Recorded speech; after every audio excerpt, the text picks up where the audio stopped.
Bonjour à tous et bienvenue sur Technapa, la Tech à Papa. Alors j'avais déjà testé un mini PC et vous étiez plusieurs à m'avoir demandé de tester un mini PC de la marque Minisforum. Alors c'était une marque que je connaissais pas mais manifestement qui est assez connue ou réputée dans les mini PC. Alors j'ai contacté la marque et je leur ai demandé si je pouvais pas avoir un modèle en test. Ils ont accepté gentiment et donc me voilà avec un modèle Codlix de chez Minisforum. Alors j'ai contacté la marque et je leur ai demandé si ils ne voulaient pas me mettre à disposition un mini PC pour pouvoir en faire un test, voir si c'est une solution qui convient aux usages de l'atelier. Donc voilà. Ici on a le Minisforum Codlix. Alors je ne sais pas exactement si Codlix est un modèle ou est une gamme à part chez Minisforum. Toujours est-il que voilà, on va aller regarder les caractéristiques. Juste pour info, le modèle que j'ai reçu ici est un Intel i9 12900 HK avec une Intel Iris Xe. Donc ce sera pas non plus une machine pour faire des gros jeux en 3D. 32 Go et 1 Tera. C'est une machine qui me paraît quand même pas mal équilibrée pour les différents travaux qu'on peut avoir besoin dans l'atelier. Alors, on peut imaginer différentes choses avec une machine comme celle-ci, hein. L'utiliser comme PC, hein, tout simplement, comme poste de travail dédié pour une machine. Je peux tout à fait imaginer ça aussi. Alors, oui, le prix peut être relativement important si on ne s'en sert que pour ça, mais bon, dans un atelier, ça peut justifier. J'ai un laser CO ici qui vaut 12 000 €. Est-ce que je mettrais pas 400, 500, 600 € dans un petit appareil pour le contrôler, lui tout seul et y stocker, enfin voilà, c'est tout à fait de l'ordre de l'envisageable. Donc, à voir, on a différents usages possibles avec ce genre de machine. Moi, je vais voir si, moi je trouverai de toute façon un usage, hein. Je peux aussi imaginer pour des projets d'électronique, pour des projets, enfin voilà, il y a toute une série de choses que je peux imaginer avec cette machine-là. Je verrai si elle est plus puissante que celle que j'ai actuellement. Alors, ça deviendra le PC de l'atelier principal. Enfin, bref, on peut trouver toute une série d'usages à un mini PC. La question, c'est est-ce que ce mini PC, de cette marque-là, avec ce prix-là, est sympa? Vous allez le découvrir par vous-même, hein. Comme d'habitude, moi, j'essaye de ne pas trop donner mon opinion. Je vous montre un maximum et vous tirez les conclusions que vous voulez. Je vous donne un avis sur ce qui est important pour moi, hein, et pas sur ce qui est dans l'absolu. Et on va découvrir tout de suite les caractéristiques. Bon, alors voilà, le modèle que moi j'ai reçu, c'est ici, le Codlix. Moi, je l'ai eu en G90 ou G90 pour mes amis français. La différence se situe avec le processeur. Donc, on est sur un processeur i5 avec le G50, i7 avec le G70 et i9 avec le GD90. Oui, c'est GD, pas GG. Alors, moi, j'ai reçu le modèle ici avec 1 Tera de SSD. On est à un prix de 459 € pour la machine la plus complète dans cette gamme-là, hein. Donc, c'est celle que vous pouvez voir sur la vidéo. Alors au niveau des caractéristiques, on a donc un processeur i9 de 12e génération, c'est un 12900 HK. On a plusieurs possibilités pour l'affichage, USB-C, HDMI et DisplayPort. On a une carte graphique Intel Iris, voilà, qui donne des performances, bon, on testera un petit peu, mais a priori suffisantes pour le travail qu'on fait dans l'atelier. Le modèle que j'ai choisi est un 32 Go, on peut rajouter de la RAM dedans. Ainsi que le SSD, moi le modèle que j'ai c'est 1 Tera, on peut changer le SSD également. Alors il peut également servir de relais Power Delivery, hein, avec un câble USB-C pour brancher votre téléphone en même temps. Et il dispose d'un port Ethernet de 2,5 gigabits. Et comme je disais, on peut étendre avec une série de choses, changer le SSD avec maximum 2 Tera, mettre un disque SATA en plus dedans ou rajouter de la RAM. Et au niveau du format, il est assez petit. Et ah oui, il est aussi Wi-Fi 6E. Ça, c'est intéressant à savoir. Alors, vous pouvez voir ici l'arrière et l'avant de plus près. On a un bouton pour l'allumer, une petite pin pour le clear CMOS et on a une prise pour l'audio jack et deux ports USB. Alors, les ports USB en façade sont des 3.2 génération 2 de type A et à l'arrière, on a un port USB-C qui est valable pour soit l'écran, soit du Power Delivery. On a un DisplayPort 1.4, un HDMI 2 et deux USB 2. Donc voilà un petit peu au niveau de ces caractéristiques. Passons maintenant à l'atelier.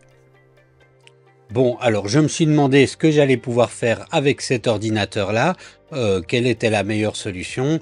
J'avais comme idée soit de mettre un petit ordinateur à côté de mon Mac, comme ça quand j'ai besoin d'utiliser un logiciel qui n'est que sur Windows ou tout ça, l'avoir pour ça.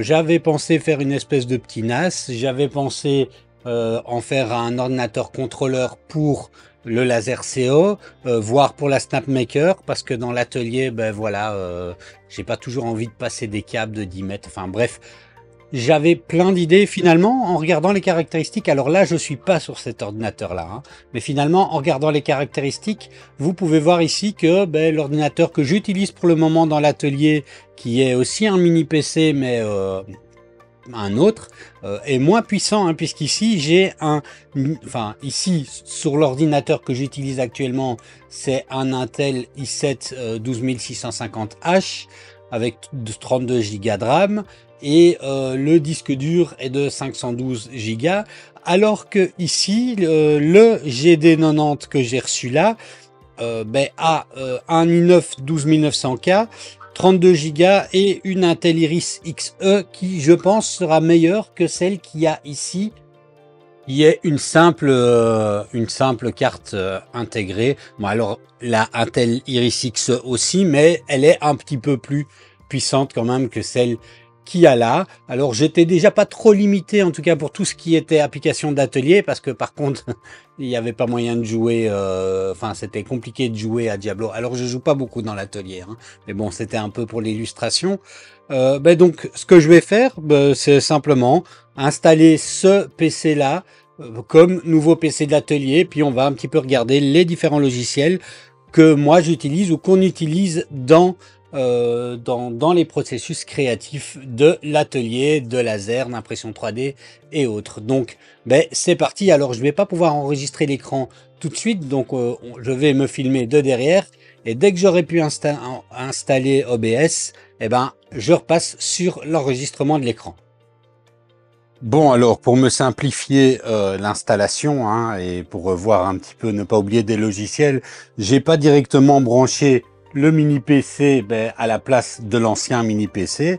Je vais faire toute la configuration comme ceci en regard avec un petit écran portable que j'utilise par ailleurs. Donc je viens d'appuyer, je le trouve très réactif. Alors je vais le mettre en français. Il vient avec une distribution de Windows 11 directement dedans.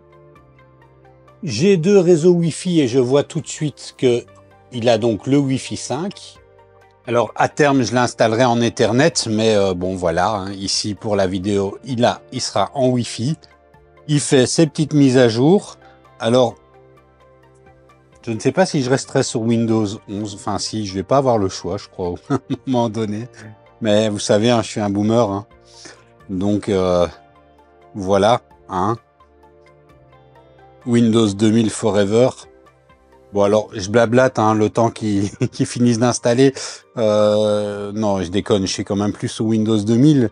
D'ailleurs, je me demande s'il y a encore des trucs qui tournent dessus, mais voilà, hein. Windows 7, c'était bien.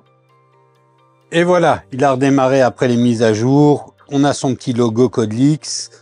On a un Windows 11 donc avec un logo au niveau du BIOS qui est implémenté. Il me demande d'être d'accord de vendre mon âme, etc. Je vais le nommer Technapa Atelier. Comme ça, ce sera clair. Bref, c'est une configuration de Windows 11. Hein. Je ne vais pas vous tenir beaucoup plus longtemps. Je vais m'arrêter ici, hein, c'était pour vous montrer un petit peu, et je vais reprendre, alors pour vous c'est dans une seconde, mais reprendre quand j'aurai pu installer OBS comme premier logiciel. On va pas se passer toute la configuration ici. Bon, alors voilà, ben, c'est fait. C'est installé, on a OBS, bon l'installation a été assez rapide. J'ai installé OBS, alors je suis quand même directement passé à Chrome pour pouvoir télécharger OBS. On va mettre Edge à la poubelle. Hop, acte hautement symbolique. Je vais maintenant devoir installer quelques logiciels indispensables pour l'atelier et puis je vais quand même installer un petit jeu pour voir si on peut se faire plaisir. Alors c'est bien, il est occupé de me rétablir les fichiers que j'avais. Donc hop, j'ai mon guide de construction de l'Avoron qui est rétabli sur base de ma sauvegarde. C'est magique quand même des fois ces sauvegardes là.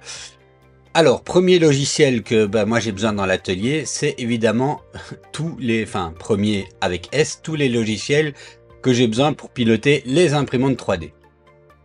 Alors, évidemment, Bamboo Studio, mais également Orca Slicer.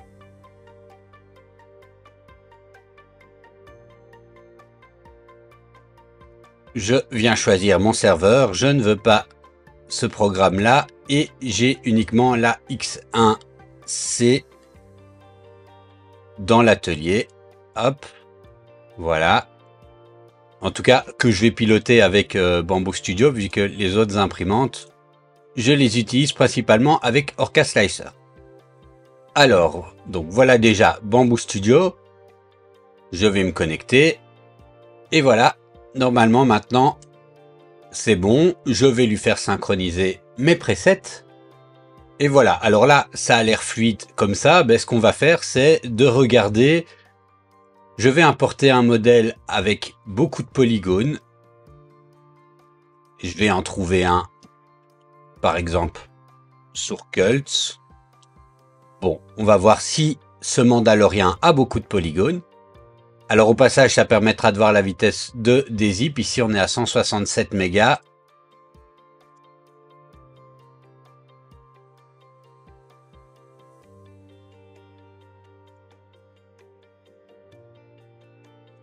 Ça a l'air pas mal. Je vais prendre le Mando en full. Bon, j'aurais pu trouver avec plus de polygones, mais c'est déjà pas mal. Bon, allez, on va lui faire quand même rentrer dans le truc. Et on va faire la découpe. C'est en général là et après la prévisualisation qu'on voit que un ordinateur trop lent va pas aider. Alors j'ai bougé à rien. Allez, on va quand même mettre des supports de type arbre. En général, ça prend du temps pour la découpe. Et je le laisse travailler. Ici, je suis en temps réel, hein, donc je vous occupe avec du blabla. J'espère que ça va pas mettre 25 minutes. Alors, l'ordinateur est très silencieux, mais là, on sent un petit peu, on entend le ventilateur se mettre un peu à travailler. Il est toujours occupé. Et voilà. Bon. Il me dit tranchage terminé. Ça n'a pas été très long. Voilà, je vais quand même essayer de voir si je trouve pas un fichier avec beaucoup plus de polygones, puisque là j'en avais 500 000. Il y a moyen de trouver plus, avec plus d'1 million. Bon, on y était presque. 984 000 polygones.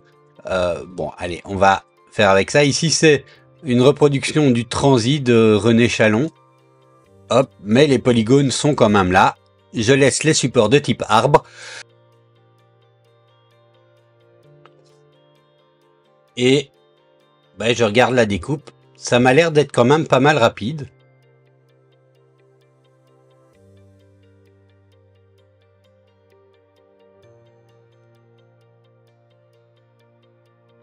Donc, ça va. Ce que je vais faire, c'est que je vais mettre en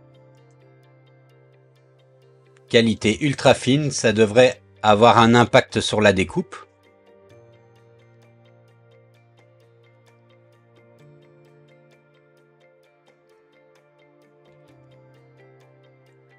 Donc on voit que c'est un peu moins rapide que là tout de suite. Pour autant, c'est pas entièrement pas rapide. Ah oui, là j'ai oublié d'activer les supports en changeant. Bon.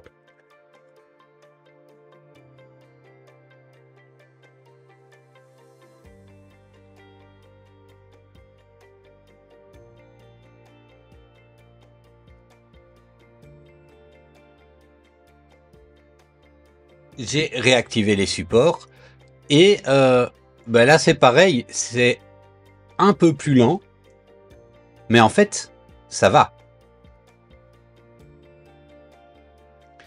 Clairement, on n'est pas sur une galère au niveau, enfin comme j'ai déjà pu tester avec mon ancien ordinateur portable par exemple, c'était de l'ordre pratiquement de l'impossible. Alors pour Orca Slicer, bon, c'est à peu près pareil, hein, je vais passer assez vite. J'ai juste un petit peu plus de machines avec Orca Slicer, puisque je vais mettre ma X1 Carbone, ma Kiddy X+4, ma Snapmaker Artisan, ma MK4 avec input shaping et ma FLSUN T1. Et on va dire que ce sera déjà pas mal. Bon, là encore, on va, hop, vite fait essayer, mais il n'y a pas de raison que si ça fonctionnait avec le premier, ça fonctionne pas avec celui-là. Ayant une plus grande taille d'impression, ben, je vais le mettre à la bonne taille. On va directement mettre les supports de type arbre. Alors, je règle pas, hein, c'est juste pour vérifier l'impact et la performance de l'application. Voilà. Et je découpe le... Enfin oui, j'aurais dû faire... Je vais faire avec la qualité la plus fine qu'ils ont. Et on voit qu'on est dans le même genre de temps. Hein, c'est rapide. Il n'y a pas de difficulté de ce côté-là. Enfin, c'est juste fluide.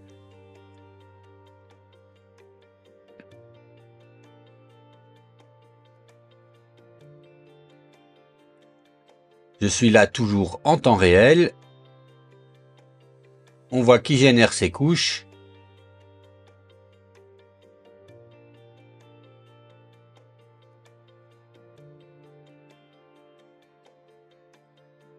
Et voilà.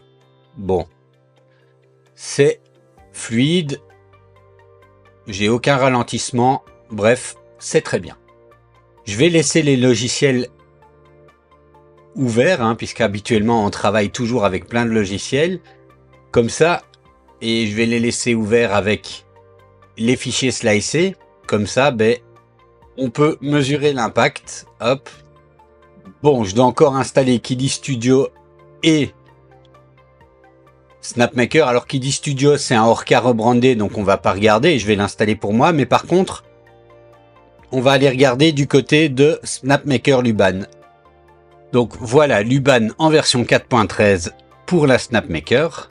Là, le site est un peu lent. Je pense que c'est le site parce que je crois qu'au niveau du Wi-Fi, je vais essayer. Hein, je pense qu'au niveau du Wi-Fi, ça va. Ouais, ça va. Donc c'est le site qui est un peu lent. Donc voilà, au niveau de Kiddy Studio, comme je disais, c'est un Orca rebrandé. Donc là, hop, ça fonctionne. Bon, j'ai les autres logiciels, mais ça fonctionne aussi bien. Bah tiens, tant qu'à faire, je vais le faire quand même, histoire juste de voir avec déjà les 3 autres logiciels derrière ouverts. Donc OBS, Orca et Bamboo avec les fichiers slicés, si on a un impact significatif sur la performance. Alors je tiens à préciser, hein, puisqu'on va me dire oui, enfin certains pourraient me dire oui, c'est pas un test qui est, ben voilà, il y a des benchmarks, il y a des données chiffrées, c'est mieux. Oui, je sais, moi je n'ai pas envie d'utiliser un benchmark. Là, ce qui est important pour moi, c'est ben, vous, hein, quand vous achetez ce genre de machine, est-ce que vous aurez une expérience fluide, pas est-ce que vous pourrez faire monter votre kiki en regardant un gros chiffre. Donc ça, c'est un petit peu, voilà.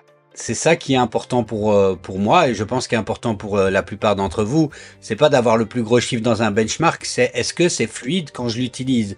Est-ce que je vais galérer? Est-ce que le rapport avec le prix que je vais investir pour l'avoir et le confort d'utilisation est valable pour moi? Donc, c'est ce que j'essaye un petit peu de vous montrer, hein, comme ça vous tirez vos conclusions. Alors, je reviens mettre les supports de type arbre auto, une qualité extra fine, et je fais le tranchage. Je rappelle que ce fichier a à peu près 1 million de polygones, un tout petit peu moins. Et pour le moment, la vitesse de découpe est pas excessive. J'entends qu'il chauffe un peu plus. Il s'active un peu plus. La découpe est un petit peu plus lente. Bon, voilà. Ça reste, je pense, encore acceptable. Et donc voilà. Et par contre, pas encore de ralentissement à ce niveau-ci. Hop, je peux y aller de manière franco. Entre temps, il a presque fini de télécharger SnapMaker Luban. C'est pas mal. Je vais lancer le téléchargement de Lightburn puisque Lightburn on aura aussi besoin, en tout cas moi, dans mon atelier. Alors moi je dois installer les drivers Easy 4.2 et je vais devoir activer ma licence. Alors je vais devoir désactiver l'autre, donc bref, je ferai ça plus tard. Ah non, je peux pas puisque je vais pas pouvoir l'essayer sans le faire. Et voilà, j'ai réactivé ma licence pour 1 an. C'était l'occasion de le faire, mais par contre, merci de me laisser ouvert. Voilà. Bon, à ce niveau-ci,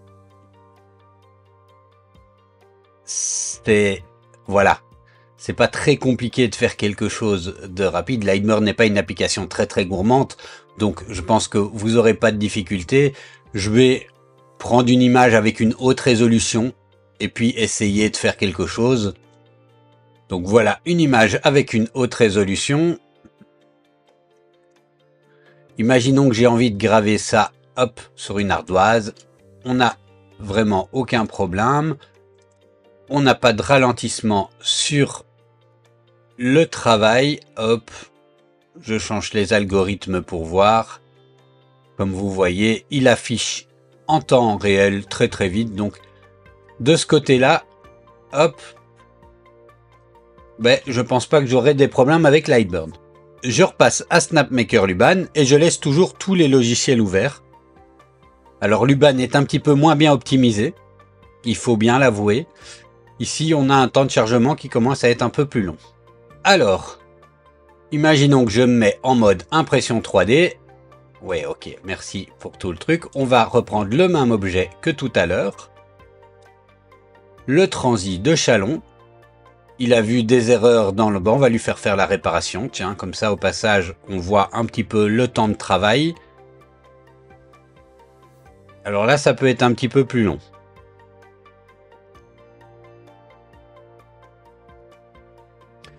Vu que je sais pas le temps que ça prend, je sais pas si je vais vous tenir en temps réel. Je regarde. Ah voilà. Bon, c'est fait. Je vais lui faire mettre à l'échelle. Voilà. On va lui demander de mettre des supports. Je vais mettre une hauteur de couche fine. Et on va voir la génération du J-code, le temps que ça prend, et si à la prévisualisation, il reste fluide. Là, je pourrais faire une petite musique d'ascenseur. Soit je pourrais en mettre une, soit je pourrais la faire. Ou raconter une blague. Raconter une blague sur Isidon. Par exemple.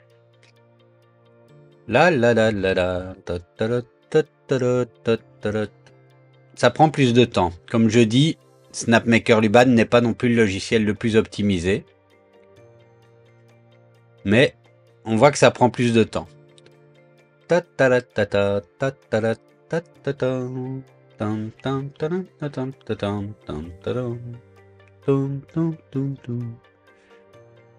Bon, je sais pas si j'attendrai tout le temps. Je vous dirai combien de temps ça a pris.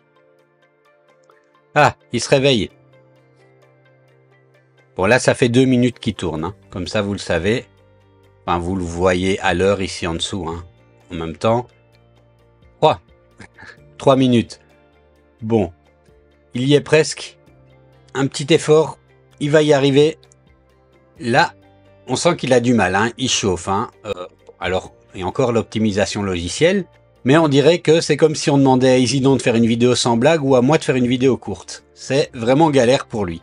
Bon, alors voilà, ici vous pouvez voir quand même qu'on est vraiment moins fluide. Je vais vérifier quelque chose.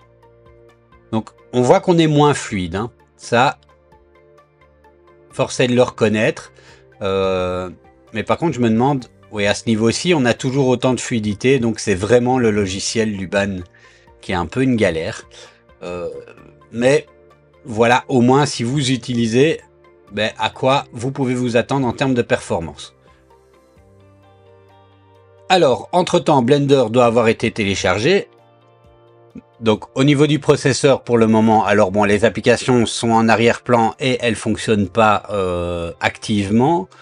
Mais ça va. Au niveau de la mémoire, on a quand même une plus grosse occupation mémoire. Mais vous voyez, hein, Luban, par exemple, on est à 5 Go d'occupation de mémoire. Comme je dis, Luban est un logiciel qui n'est pas super optimisé. Alors, j'ai dit tout à l'heure que les benchmarks et regarder des scores de Kiki, ben, ça m'intéresse pas trop. Je vais quand même en faire un. C'est le benchmark du disque, hein, pour voir un petit peu le SSD qu'ils ont mis dedans. Je vais attendre la fin de l'installation de Blender pour qu'il soit plus occupé sur un processus d'écriture sur le disque. Et pendant qu'il fait ça, je vais lancer, puisqu'on fera un dernier test à la fin de cette vidéo, un test de jeu, hein, pour voir les performances. Alors pas le jeu, je sais que c'est pas le jeu le plus exigeant, mais moi par exemple, quand j'ai le temps, c'est-à-dire à peu près jamais, j'aime bien encore jouer à WoW. Vous verrez que mon personnage, si ça se lance, est vraiment pas très haut niveau dans la nouvelle extension, hein, donc mais bon, voilà, je vais tester pour voir si, ben, par exemple, si j'avais envie de jouer dans l'atelier, ce qui serait complètement incongru, ben, je pourrais le faire avec ce petit ordinateur. Ou ben, si vous avez aussi de temps en temps envie de lancer un petit jeu, si il peut quand même gérer de manière raisonnable. Alors oui, je sais, WoW n'est pas le meilleur benchmark pour tester ça, mais en même temps, c'est à ça que je joue et je joue pas aux gros jeux 3D ou aux jeux compétitifs ou à Call of Duty ou à machin brawl.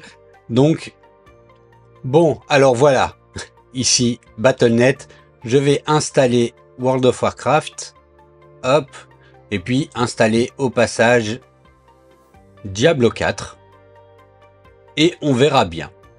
Bon, alors voilà sur Blender, bon pour le moment c'est fluide, mais en même temps on a quelque chose qui est vraiment très petit. Alors il vient d'être installé, donc je vais quand même juste afficher les statistiques de la scène. Donc voilà, on a 20 mégas utilisés pour le moment pour 6 faces, donc c'est pas énorme. Je vais venir appliquer un modifieur pour subdiviser. Hop, voilà. Pour le moment, 24 000 faces, 98 000, 393 000, 1 500 000. Donc là, on a quelque chose qui est... Bon, un mesh avec 1 500 000 faces, on est déjà sur quelque chose qui est assez costaud. Ça occupe 323 mégas de mémoire. Alors, Blender, évidemment, hein, un mini PC comme ça, qui est assez polyvalent pour l'atelier, ne va pas prétendre pouvoir remplacer une machine de modélisateur 3D qui va en coûter 3 fois, 5 fois, 10 fois le prix. La question de savoir ici, c'est si dans l'atelier, si on a besoin de faire une petite retouche, de l'utiliser facilement, est-ce qu'on peut le faire? A priori, on va pas trop le faire sur des objets avec 10 millions de faces. Mais bon, voilà. Alors ici, en mode objet, c'est fluide, il n'y a pas de souci. Ah oui, je devrais peut-être appliquer le modifieur, sinon... Voilà, j'applique le modifieur. Donc maintenant, si je le passe en mode mesh, on peut voir qu'il y a plein de petites faces. Évidemment, il y en a 1 500 000. Je vais passer en mode sculpting. Et bah, on va regarder. Hop. Je peux sculpter de manière assez fluide dedans. En positif, en négatif. Hop. Voilà.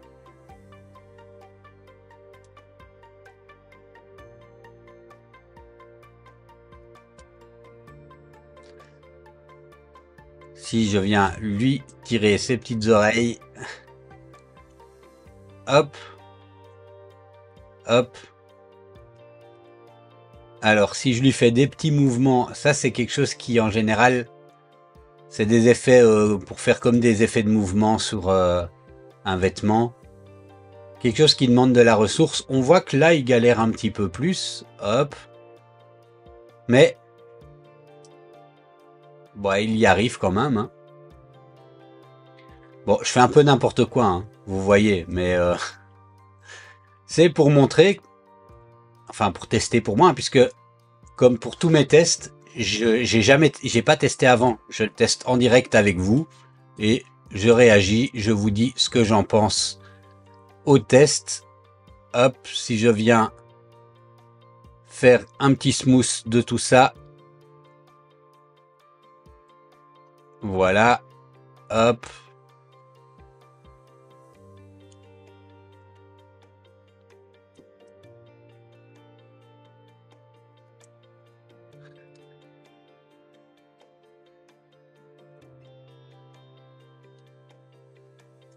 Ça fonctionne bien.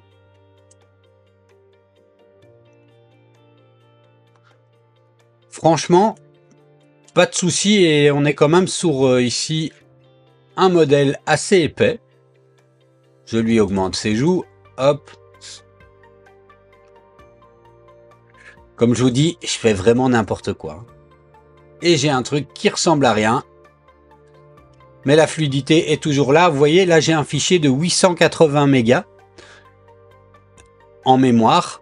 Et bah, il le gère quand même toujours bien. Si je passe en vue polygone, forcément l'impact va être plus grand. Hein. On est passé sur 2 Go 21.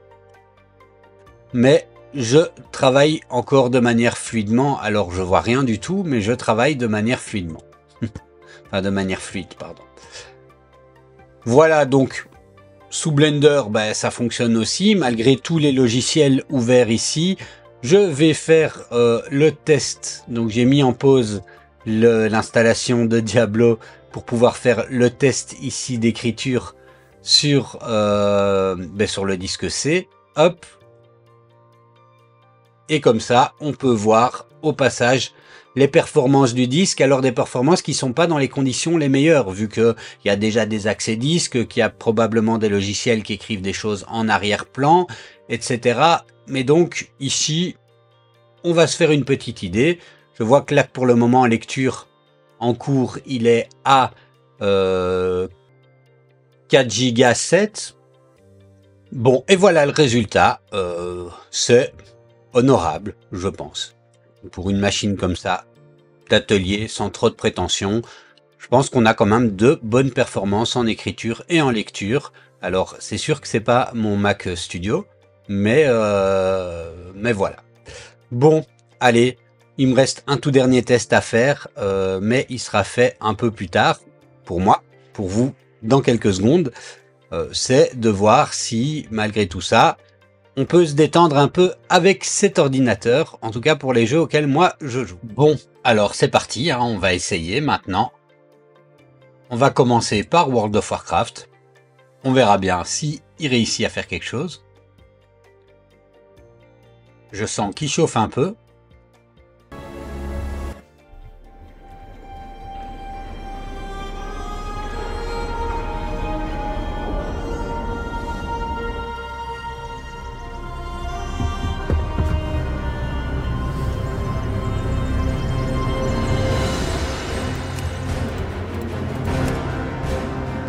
Là, il a l'air de fonctionner. On va voir un petit peu en jeu les images. Je vais mettre moins fort. Bon, alors voilà, ici on voit les images par seconde, je suis à 60 images par seconde, ce qui est le maximum de mon écran ici, puisque dans l'atelier il est bloqué à 60 images par seconde. Pas dans la meilleure qualité graphique, mais une qualité graphique qui est déjà très acceptable. Alors l'autre jeu auquel j'avais envie de tester et jouer, c'est ici Diablo 4. Je viens de le lancer, il met un petit peu de temps au démarrage.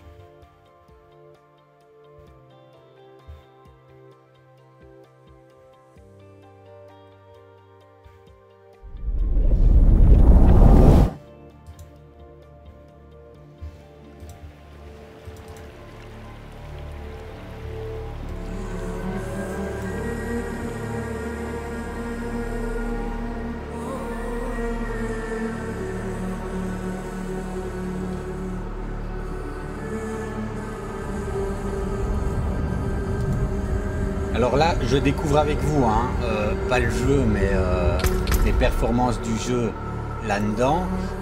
Ceux qui ont vu mon test sur la première vidéo ont vu que j'avais essayé de jouer à Diablo 3 à l'époque, qui est un peu moins exigeant, et que ça, c'était quand même très compliqué.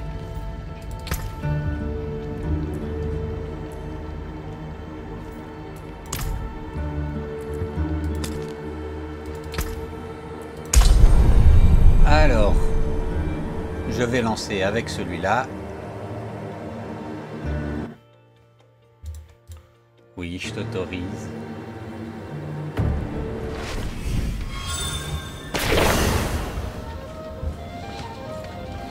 Alors déjà, en tout cas, ça me paraît bien plus fluide. C'est pas 100% fluide. Si j'affiche les FPS, voilà, je suis à 22, 23 FPS. Mais c'était quand même mieux que les 5-6 FPS que j'avais avec l'autre. Alors, je tiens à préciser quand même que le jeu, là, je l'ai testé avec Blender allumé et avec un gros fichier dedans, avec tous les slicers allumés, etc. Donc, évidemment, si on ferme tout, on peut récupérer encore un petit peu de performance. Voilà, c'est pour vous faire une idée. Moi, je suis assez content. Hein, c'est un bon remplacement de celui que j'avais avant. Il est plus performant. En tout cas, je m'en rends compte à l'usage sur certaines petites applications. Pour le reste, à vous de voir si le budget, ça correspond à vos besoins.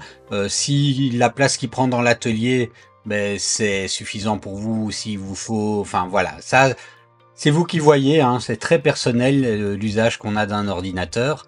Mais au moins, vous avez une solution ou une alternative que vous avez pu voir chez moi, si ça vous intéresse.